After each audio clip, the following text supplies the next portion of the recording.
One of the main objectives behind Lighten Up Spartanburg was to create a large public art program or project that includes our local and regional artists. We were wondering, what would a public art project look like that could include a lot of people, but give them all the same foundation. So the object of the light bulb came up in discussion because Spartanburg is going through a tremendous period of growth, and the light bulb is a wonderful visual metaphor for a flash of insight, a great idea. I think because of the museum's concept of bringing art out into the street, making it less intimidating, making it more accessible to the public, I think was just an incredible idea. It's brought culture and a unity to the city. We did 3 initially and launched this program in the fall of 2016. So we had the first 3 light bulbs. We invited the public and the sponsors to a really big event, and then we're able to order the 25 other light bulbs. We submitted our proposals, and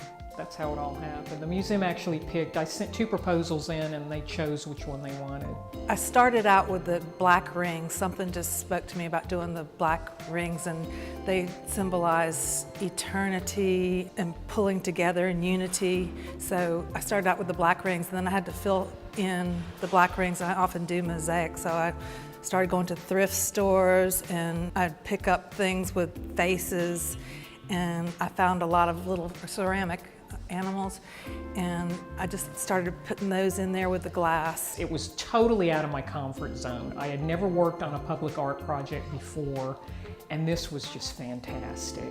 Mawu was an African deity, the mother of all life, so to speak, highly associated with the sun, and that one appealed to the museum. I used basic artist color acrylics, like gold. I had a mixture of gold and some Liquitex acrylics that I used, Chardin, depending on what I had on hand. I think it goes to say that small regional towns can have big art.